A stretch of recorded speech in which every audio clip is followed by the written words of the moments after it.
और खबर यह है कि अमेरिका और ईरान जंग से जुड़ी हुई जानकारी। हॉर्मुज में युद्ध विराम के लिए यूएस सहमत हो गया है, ये ईरान की तरफ से बताया गया है। उनका कहना है कि हॉर्मुज में युद्ध विराम के लिए यूएस सहमत है। पश्चिमी मीडिया के हवाले से यह खबर है कि कतर की राजधानी दोहा में हॉर्मुज पर एक बार फिर से बातचीत होगी।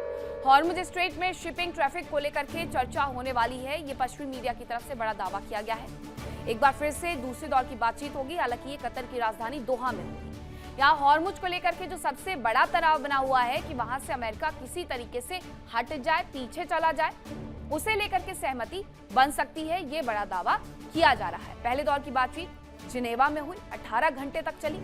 अब दूसरे दौर की बातचीत एक बार फिर से हो सकती है। हालांकि कहा भी यही गया था कि 60 दिनों का वक्त लिया जा रहा है, जिसमें हॉर्मुज से लेकर के न्यूक्लियर पावर तक बातचीत की जाएगी। अब दूसरे दौर की जो बातचीत शुरू होगी, जो वार्ता शुरू होगी, उसके लिहाज से ये समझ लीजिए आप कि दूसरे दौर की ये वार्ता इतनी ज्यादा महत्वपूर्ण है कि जो तनाव बना हुआ है वो किसी तरीके से हट जाए, ताकि लोगों को आवाजाही हॉर्मुज से सुचारू रूप से मिल सके। वहीं खबर यह है कि ईरान के सुप्रीम लीडर मुस्तफा का जुडिशरी वीक पर मैसेज है। अमेरिका और इजराइल पर उन्होंने कई गंभीर आरोप लगाए हैं। उनकी तरफ से कई गंभीर आरोप लगा दिए गए हैं। राष्ट्रीय और अंतर्राष्ट्रीय कोर्ट में दोषियों के खिलाफ केस चलाने के लिए कहा गया है। दोषियों के खिलाफ सख्त कार्रवाई किए जाने के लिए भी कहा गया। और अगर ऐसा होता है तो ये तनाव को और ज्यादा बढ़ाएगा। जो ये कह रहे हैं कि इजराइल के प्रधानमंत्री नेतन्याहू और डोनाल्ड ट्रंप पर केस चलना चाहिए, तो ये समझ लीजिए कि अमेरिका और इजराइल पर अगर ये गंभीर आरोप लगने के बाद कोर्ट में उन्हें पेश करने की बात हो, राष्ट्रीय और अंतर्राष्ट्रीय कोर्ट में दोषियों के खिलाफ केस चलाने की बात हो, तो ये इस मुद्दे को और ज्यादा खींचेगा, इस तनाव को और ज्यादा बढ़ाएगा। वहीं आपको यह भी बता दूं कि हॉर्मुज पर ईरान ने एक और ऐलान किया है। ईरानी मीडिया के हवाले से जानकारी आई है कि फारस की खाड़ी में जहाजों के लिए रास्ते तय किए गए हैं। तो ये खबर आ रही है हॉर्मुज पर, यह बताया जा रहा है ईरानी मीडिया की तरफ से कि फारस की खाड़ी में जहाजों के लिए रास्ते तय कर दिए हैं ईरान ने। अंदर जाने वाले जहाज हॉर्मुज द्वीप के दक्षिण से जाएंगे और बाहर जाने वाले जहाज लारक द्वीप के दक्षिण से जाएंगे, ये ईरान का कहना है और यही किया जा रहा है दरअसल। तो ये बड़ी जानकारी है कि किस तरीके से ईरान, जो कि ये कह रहा था कि हमने जो रास्ता सुझाया है, अगर उसी रास्ते के हिसाब से जहाज नहीं जाएंगे तो फिर हम कार्रवाई करेंगे। पिछले दिनों हमने एक कार्रवाई सिंगापुर के जहाज पर देखी भी थी। अब यही बताया जा रहा है उनकी मीडिया की तरफ से, ईरानी मीडिया की तरफ से, कि अंदर आने वाले जहाज हॉर्मुज द्वीप के दक्षिण से जाएंगे और जो जहाज बाहर निकल रहे हैं वो लारक द्वीप से जाने वाले हैं।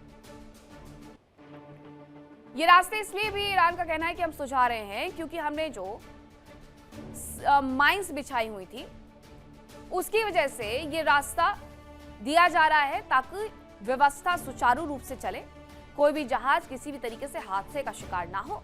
और इन सब के बीच में ईरान अपना दबदबा भी कायम करके रखना चाहता है। दबदबा इसलिए उसे कायम करना है ताकि वो पूरी दुनिया को बता सके कि अगर कोई कमजोर नस्ल है, कोई कमजोर नस है, तो वो सिर्फ और सिर्फ ईरान के हाथ में है। वो जब चाहे उसे दबा सकता है और किसी को भी जाने से, वहां से रोक करके पूरी दुनिया का व्यापार चौपट कर सकता है। वहीं मिडिल ईस्ट में कार्रवाई के लिए अमेरिकी सेना पूरी तरीके से तैयार है। अमेरिकी सेना का aircraft carrier USS George Bush तैयार नजर आ रहा है और फ्लाइट ऑपरेशंस की तैयारी उसमें चल रही है। एक तरफ ये कहा जा रहा है कि दोहा में जाकर के बातचीत करेंगे, दूसरी तरफ यूएसएस जॉर्ज बुश से फ्लाइट ऑपरेशंस की तैयारी की जा रही है। तो ये आने वाले वक्त में सिर्फ और सिर्फ तनाव को बढ़ाने वाला है। बहुत सारे बयान आते रहते हैं मिडिल ईस्ट को लेकर के। अब ऐसे में बयानों के बीच में जो ये खबरें आती है वो ये बताती है ये तनाव कम करने की सिर्फ और सिर्फ छटपटाहट थी, लेकिन डोनाल्ड ट्रंप अभी भी इसे तनाव कम करना चाह नहीं रहे हैं। जॉर्ज बुश से फ्लाइट ऑपरेशन की तैयारियों का क्या मायने है? क्या एक बार फिर से वो चाहते हैं कि युद्ध में और आगे बढ़ दिया जाए? कहने के लिए मिडिल ईस्ट में फिलहाल शांति है, लेकिन फिजाओं में टेंशन भी लगभग बरकरार है। दोनों तरफ की तोपें खामोश तो हैं, लेकिन किसी भी वक्त बारूद उगलने के लिए तैयार है। दोनों ओर से जवान फिलहाल मोर्चों पर तैनात हैं, लेकिन उंगलियां ट्रिगर पर है। दोनों पक्षों के बीच में हॉर्मुज का मुद्दा ऐसा गरमाया है कि सीज फायर धुआं धुआं हो गया है। अमेरिका और ईरान ने एक दूसरे पर जबरदस्त अटैक किए। इन सब के बीच में ईरान ने भी साफ कर दिया कि हॉर्मुज का किंग वो ही है और कोई नहीं।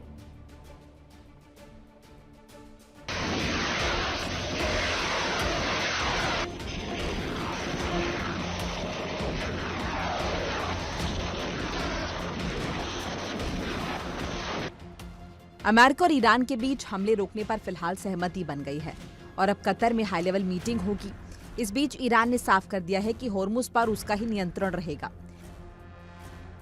पश्चिमी मीडिया के मुताबिक अमेरिका और ईरान दोहा में अपने मतभेद भुलाने और होर्मुज स्ट्रेट का विवाद सुलझाने पर सहमत हो गए हैं। इस बीच ईरान के विदेश मंत्री अब्बास अरागची ने साफ कह दिया है कि होर्मुज पर ईरान का ही नियंत्रण रहेगा और शिपिंग ट्रैफिक को मैनेज करने का पूरा अधिकार ईरान के पास ही है। ईरानी मीडिया के मुताबिक ईरान की ओर से जहाजों के आने और जाने के लिए रास्ता तय कर दिया गया है। बताया जा रहा है कि ईरान ने फारस की खाड़ी के अंदर की ओर जाने वाले जहाजों को होर्मुज द्वीप के दक्षिण से जाने के और बाहर जाने वाले जहाजों को लारक द्वीप के दक्षिण से जाने के निर्देश दिए हैं। आरोप है कि ईरान ने होर्मुज में कमर्शियल शिप पर हमला किया, जिसके बाद अमेरिकी सेना ने ईरान के महत्वपूर्ण ठिकानों को दहला दिया।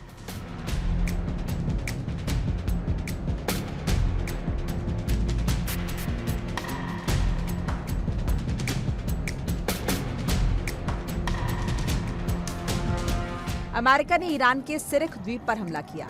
अमेरिका ने होर्मुज के आसपास ईरानी जमीन को दहलाया।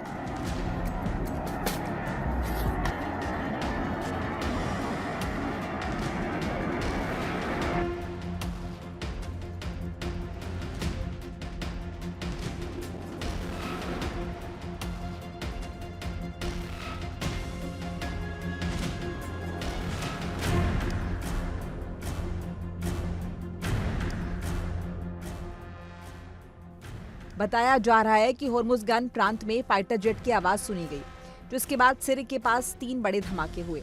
केशम द्वीप के पास भी धमाकों की आवाज सुनाई दी। अमेरिका ने मिसाइल और ड्रोन अटैक किए, साथ ही सिरिक में मौजूद रडार साइट और कम्युनिकेशन टावर पर अटैक किए गए। बताया जा रहा है कि अमेरिका और ईरान के बीच विवाद की बड़ी वजह समझौते का आर्टिकल 5 ही है, क्योंकि दोनों ही पक्ष इसका मतलब अपने पक्ष में निकाल रहे हैं।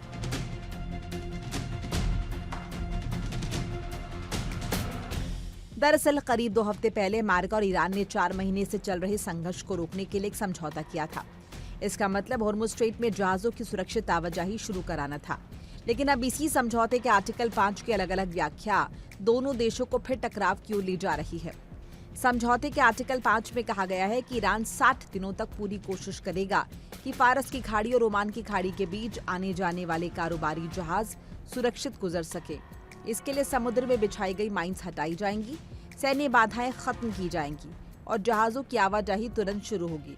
इसके अलावा लिखा गया है कि ईरान आगे चलकर होर्मुज स्ट्रेट के प्रशासन और समुद्री सेवाओं पर ओमान और दूसरे खाड़ी देशों के साथ बातचीत करेगा। ये अंतर्राष्ट्रीय कानून और तटीय देशों के अधिकारों के आधार पर होगी। इसी लाइन ने सबसे बड़ा विवाद खड़ा कर दिया। ईरान के मुताबिक इस लाइन का मतलब है कि होर्मुज पर सबसे बड़ा अधिकार उसी का रहेगा और आगे की व्यवस्था ईरान ही बनाएगा। तो वहीं दूसरी ओर अमेरिका चाहता है कि होर्मुज को लेकर जो भी व्यवस्था बने उसमें अंतर्राष्ट्रीय समन्वय हो, ताकि किसी एक देश का पूरा कंट्रोल ना रहे और दुनिया भर के जहाज बिना किसी रुकावट के गुजर पाए।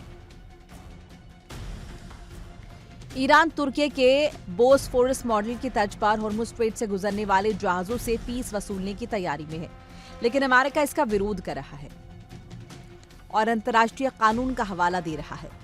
ईरान का तर्क है कि वो जहाजों को सुरक्षा और सेवाओं के बदले फीस लेना चाह रहा है। होर्मुज को लेकर ईरान और ओमान ने मिलकर कार्ययोजना बनाई और ओमान की ओर से फिलहाल दुनिया भर के जलमार्गों में शिपिंग ट्रैफिक और फीस का अध्ययन किया जा रहा है। ओमान की ओर से संकेत दिए जा चुके हैं कि होर्मुज में जहाजों से फीस वसूली जा सकती है। ईरान कई बार साफ कर चुका है कि होर्मुज स्ट्रेट पहले जैसे कभी नहीं होगा। ईरान इस पर नियंत्रण करेगा। दुनिया भर के जहाजों को सिस्टम के तहत गुजरना होगा। जहाजों से फीस वसूलने को लेकर अंतर्राष्ट्रीय नियम यूनाइटेड नेशंस की ओर से बनाए गए हैं, जो पूरी दुनिया पर लागू होते हैं। इसके मुताबिक कोई भी देश खुले समुद्र या प्राकृतिक जलमार्गों से गुजरने वाले जहाजों से केवल गुजरने का शुल्क नहीं ले सकता, क्योंकि खुले समुद्र या प्राकृतिक जलमार्गों पर किसी एक देश का नहीं बल्कि पूरी दुनिया का अधिकार है। हालांकि तुर्की बोस्फोरस और डार्डानेल्स स्ट्रेट से गुजरने वाले जहाजों से टैक्स वसूलता है। ये एक प्राकृतिक जलमार्ग है जो काला सागर और भूमध्य सागर को जोड़ता है। सवाल यह है कि खुले समुद्र या प्राकृतिक जलमार्ग में टैक्स वसूलना मना है, तो आखिर तुर्की बोस्फोरस स्ट्रेट में जहाजों से टैक्स कैसे वसूल रहा है? बोस्फोरस स्ट्रेट से गुजरने वाले जहाजों को तुर्की सुरक्षा देता है। सैनिटरी निरीक्षण और लाइट हाउस सेवाएं देता है। लिहाजा तुर्की इन सेवाओं के बदले टैक्स वसूलता है। मतलब ये है कि बोस्फोरस प्राकृतिक जलमार्ग में जहाजों का आवागमन पूरी तरह से फ्री है।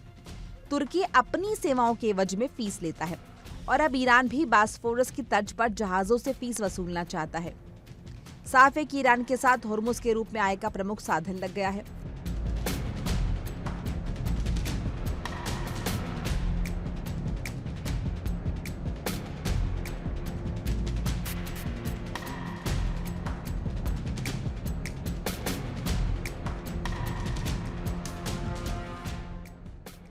साफ है कि ईरान के हाथ होर्मुज के रूप में आय का प्रमुख साधन लग गया है, जो लंबे समय तक उसे कमाई करके देता रहे।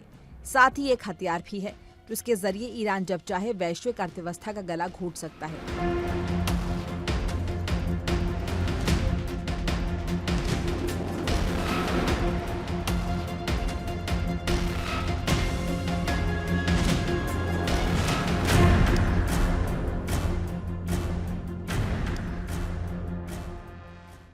दुनिया को बंधक बना सकता है और विडंबना यह है कि अमेरिका समेत कोई भी देश ईरान से हथियार नहीं छीन सकता।